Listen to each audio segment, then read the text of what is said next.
Hello les amis et bienvenue sur ma chaîne. Si vous ne me connaissez pas, je m'appelle Muriel, j'ai 22 ans, j'habite en Suisse et je suis étudiante infirmière. Et aujourd'hui je me suis dit que j'allais réagir à des TikTok sur les soins d'infirmiers qui ont très bien marché. Du coup voilà, je me suis dit que c'est une vidéo sympa à faire pendant l'été, un peu différente que ce que je fais d'habitude. Voilà, bon on va y aller tout de suite hein. Le premier c'est une fille qui m'a installé une voie veineuse périphérique. Donc voilà, on va regarder tout ça.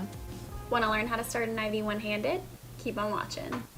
Okay, so this is how they taught me during my first ever rotation in the ER. It's just a straw that I've taped down. It's going to act as our vein.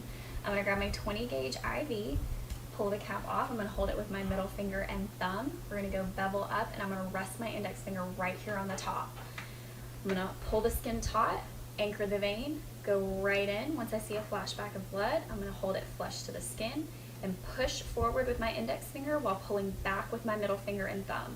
Once the needle is out, retract it and hold firm pressure because she will bleed. Seriously, you have to hold more pressure than you think. I'm going to attach my extension tubing, and then I always keep a piece of tape on my glove to secure it down while I pull labs or go ahead and flush, whatever you need to do. I'm going to take my saline flush, connect that on, flush the vein, pull this around and secure it down with the Tegaderm. Trop bien, ça c'est stylé comme elle fait ça. Je pense que c'est un assez bon exemple. Ça me stresse parce que ses gants sont beaucoup trop grands pour elle. J'aime bien comme elle a fait sa petite veine avec une paille en plastique. Ça marche assez bien en vrai. J'aime bien sa position. Et en effet c'est assez stylé de faire ça avec une main. Mais de toute façon tu le fais à peu près avec une main. Tu voudrais le faire comment? Enfin oui, tu pourrais tenir et tirer comme ça. Elle le fait avec une main comme ça, ce qui est assez bien. Et comme ça elle a directement son petit doigt qu'elle peut utiliser pour appuyer sur la veine. Pour en effet qu'il n'y ait pas du sang qui passe partout. Ça m'est arrivé plusieurs fois. Ça coule énormément en effet. Je trouve qu'elle fait ça très bien, elle rince bien sa voix directe avec du NaCl, j'aime bien comme elle est très dédicacée à faire ça extrêmement bien, mais évidemment parce que je pense que si tu fais un truc à moitié bien, il y a tout le monde dans les commentaires qui t'insulte. J'adore comme elle dit Tegaderm à la fin, enfin c'est en anglais mais c'est le même mot, c'est trop chou. Moi ce qui me stresse toujours dans la pose de voie périphérique, ce n'est pas piquer etc, c'est mettre le Tegaderm. Je vous jure que ça me stresse, genre de où tu mets tous les petits différents trucs que tu dois enlever, remettre, pas que ça colle dans tous les sens comme ça. Je trouve que c'est une des parties les plus difficiles. Je sais pas si je suis la seule, mais c'est mes petits stress quand je pose une voie. Le deuxième, c'est trop chou.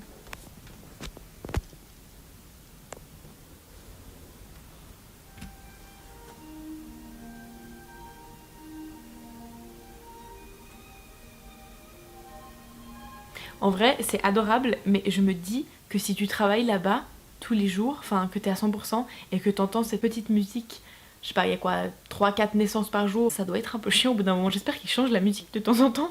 Bref, le deuxième est un peu moins drôle et un peu moins chou. Le troisième, pardon.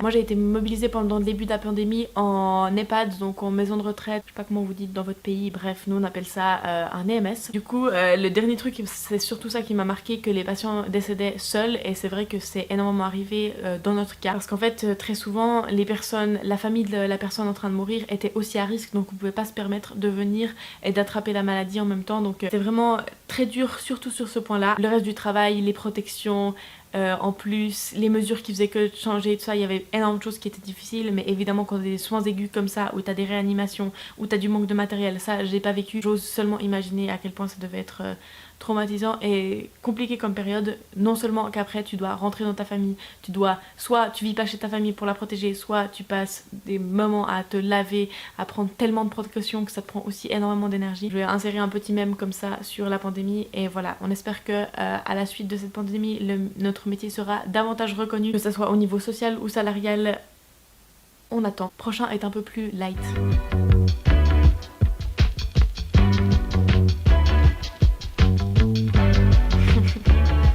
J'aime bien parce que je crois que c'est une médecin qui a fait le TikTok et c'est tellement vrai. Après, moi j'ai jamais eu une patiente ou un patient qui a refusé que je fasse et qui voulait un médecin. Mais par contre, que je sois étudiante, ça, des fois les gens, ils préfèrent ne pas savoir. Et la seule chose que font les médecins que nous on fait pas en tant qu'infirmière, en tout cas pas en Suisse, c'est les gazométries. Donc c'est une prise de sang à 90 degrés comme ça ici, qui est très précise pour repérer l'artère. C'est une procédure assez compliquée que nous, en tant qu'infirmière, on n'apprend pas et que du coup c'est les médecins qui font. Mais autrement, évidemment, que ce qui est pose de voix, prise de sang, ils en font jamais en vrai. Mais c'est vrai que du coup on a beaucoup plus d'expérience, qu'on fait ça hyper souvent et que les médecins, oui, ils apprennent à faire ça, je crois, en 3e année, c'est possible, mais qu'après ils le refont presque pas parce qu'en effet c'est un rôle infirmier. Nope. Yep. Nope. Yep. Ah, c'est satisfaisant ça. Yep. Je pense que toutes les infirmiers et les infirmières du monde et tous les soignants en général ont un peu gringé pendant toute cette pandémie parce que les gens ne savent pas utiliser un masque. Moi j'ai appris à genre lâcher prise parce que autrement tu t'en sors pas. C'est vrai que bah évidemment les gens ils utilisent un peu ça n'importe comment parce qu'ils ont pas appris à le faire et qu'ils sont pas professionnels dans ce domaine. Donc il y a des choses qu'en fait ça met presque plus en risque la vie de la personne que s'ils en portaient pas. Donc voilà, ça fait plaisir d'avoir quelqu'un qui enlève ses gants correctement et qui enlève son masque correctement parce que c'est quelque chose qu'on voit très peu. J'espère que ça va plus être vu pour que les gens se rendent compte de comment faire les choses bien pour éviter de se contaminer en essayant de se protéger en portant des protections, voilà. Oh, j'adore celui-là. Ça n'a pas vraiment de rapport avec mes études, mais je l'adore. Sally, you so crazy. Oh, hold on 1 second. What do you need? Do you have a pass? All right, hold on 1 second. I'm gonna call you back, okay? Let's do it. Okay, love ya. What's wrong? Okay, well, I can't give you any prescribed meds for any of those things, but I do have ice. Do you want ice? You sure you don't? Well, I'm gonna give it to you anyway, just in case, so you don't have to come back and ask for it if you do want it. You want me to give Mother a call home? All right. Well, if she doesn't answer the phone, you can lay on the couch for a little bit, but after that, you have to go back to your 3rd block, okay? All right. J'adore, mais il a des expressions faciales parfaites, son jeu est parfait, ses commentaires sont parfaits. Xavier est vraiment un génie, j'espère qu'il va faire carrière dans la comédie. Bref, c'est tellement bien fait parce que c'est vraiment comme ça que ça se passe. Du point de vue de l'élève, je me souviens qu'elle pouvait rien donner, donc ça servait strictement à rien. Ça m'est arrivé 1 ou 2 fois d'être allée chez l'infirmière scolaire et qu'elle te donne de la glace. Vraiment, genre je m'étais tordu la cheville, je crois que c'est les 2 seules fois où je suis allée, je me suis tordu la cheville, elle pouvait pas me donner d'antidouleur, rien du tout, elle a juste appelé mes parents qui sont venus me chercher. Il y a pas mal de personnes qui choisissent de devenir infirmier ou infirmière scolaire, mais parce que c'est des horaires de bureau, c'est beaucoup moins des soins aigus, etc. Donc t'as un peu beaucoup moins de pression. Après je pense que tout l'aspect relationnel est beaucoup plus développé et c'est là que tu fais la majorité de ton travail. On rappelle qu'une infirmière ou un infirmière n'est pas seulement quelqu'un qui fout des prises de sang et qui pose des voix et met des sondes urinaires, mais il y a énormément de notre travail et énormément de nos compétences qui sont dans la relation à l'autre, dans le contact avec la personne et voilà. Le prochain... Oh, j'adore celui-là.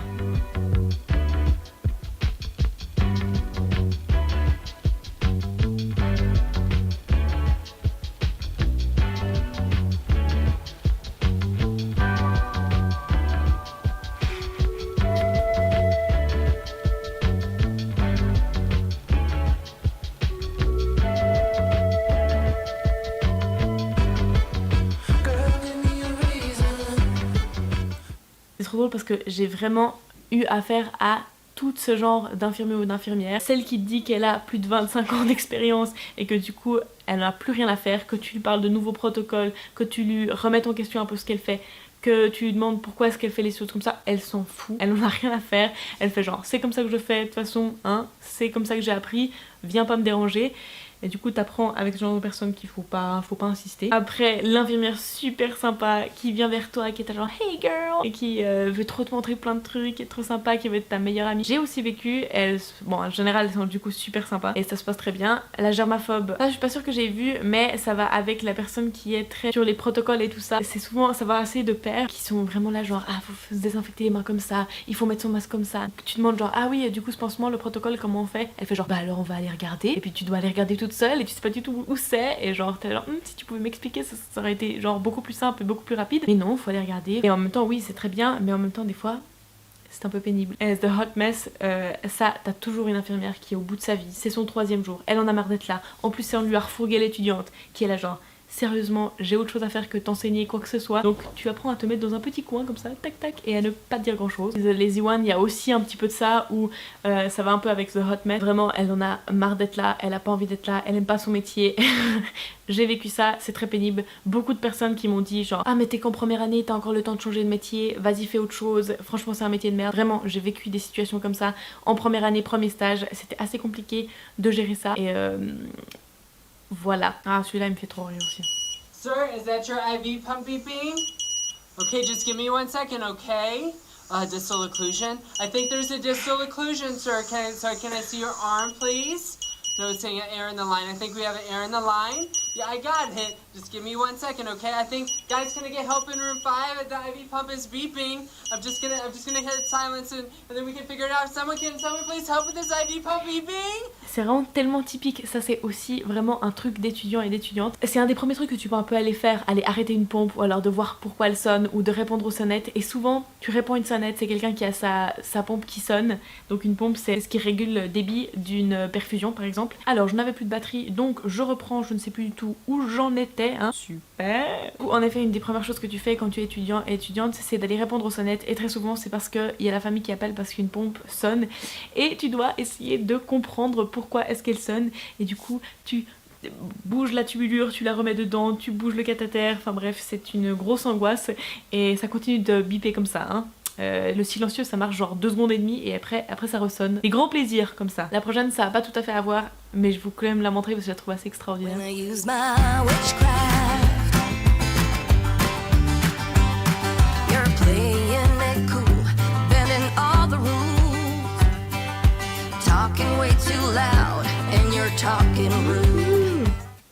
Si vous savez pas, moi mon rêve c'est de devenir sage-femme et en Suisse on a une formation seconde après le bachelor en soins infirmiers pour devenir sage-femme donc j'aimerais essayer de passer les tests d'entrée l'année prochaine, donc au printemps prochain. Ce serait vraiment un rêve qui se réalise. Après je sais aussi que travailler en tant qu'infirmière dans le domaine de la santé sexuelle c'est quelque chose qui me plairait aussi beaucoup, mais bref ce genre de vidéos ça me fascine, je trouve ça super et j'aime bien comme elles sont accompagnées et ça me fascine qu'il y ait vraiment des mannequins qui puissent faire ça, genre simuler la naissance d'un enfant. Je trouve ça formidable, je n'avais jamais vu ça auparavant.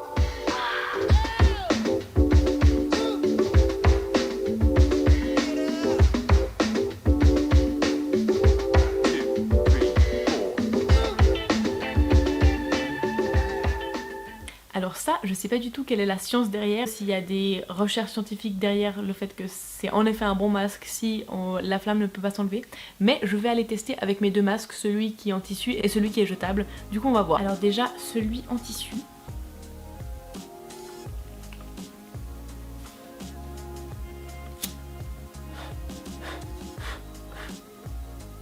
je souffle, il n'y a rien, donc potentiellement ça peut être un bon masque.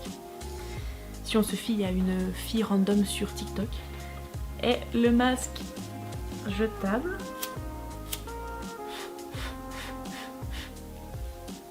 Mes 2 masques vont très bien apparemment selon ce TikTok, voilà. Vous pouvez aussi essayer de votre côté et me dire ce que ça donne chez vous. Ceux qui ne parlent pas anglais vont être très rassurés. Pour une fois, c'est un TikTok en français. Je suis désolée, il y a plein de trucs qui apparaissent autour et tout, mais on pouvait pas enregistrer sa vidéo. Du coup j'ai juste fait un enregistrement d'écran.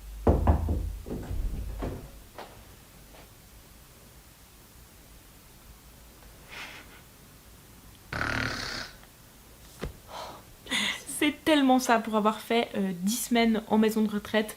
C'est une grosse inquiétude quand même. C'est vrai que ça m'arrivait très souvent de rentrer dans une chambre, surtout d'une patiente qui avait plus de 102 ans, que j'aimais beaucoup, qui était adorable, mais voilà, ça peut être un peu la fin de vie tout le temps. Et du coup, t'entres dans la chambre et t'espères juste qu'elle va te répondre, qu'elle va se réveiller et tout ça. C'est vrai que si en tant qu'étudiante surtout, t'arrives et ton patient ou ta patiente est décédée, je pense que ça doit être vraiment très compliqué. Même si t'es diplômée en vrai, mais je pense que t'as quand même plus l'habitude et tu sais ce que tu dois faire et tout. Moi c'est vrai que c'est quelque chose qui me paniquait un tout petit peu. Mais ça ne m'est jamais arrivé. Et vous, est-ce que ça vous est déjà arrivé?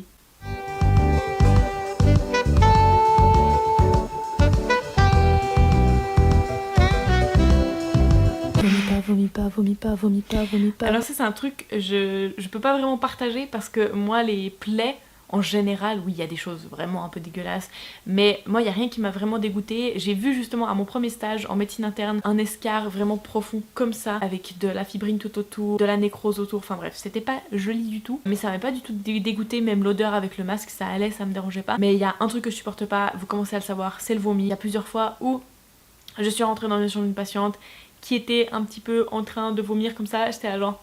Je vais chercher l'infirmière, hein. Les petits plaisirs. Et vous, qu'est-ce qui vous dégoûte principalement dans vos études? Parce qu'il y a forcément des choses qui dégoûtent un peu plus, hein, voilà. Oh, on est déjà à la fin. Le dernier, en fait, je l'ai enregistré 2 fois. Donc voilà, j'espère que ça vous aura plu. Si vous avez d'autres TikTok que vous avez bien aimé, n'hésitez pas à me dire, à me les envoyer. N'hésitez pas à vous abonner si ça vous a fait plaisir, si vous aimez ce genre de vidéos. Mettez aussi un petit pouce, ça m'aide beaucoup. Et puis je me réjouis de vous retrouver tout bientôt. Suivez-moi sur Instagram pour avoir un petit peu plus de nouvelles, plus en direct comme ça. Voilà, je vous fais des gros bisous, je me réjouis de vous voir très bientôt et à tout bientôt. You're so fine.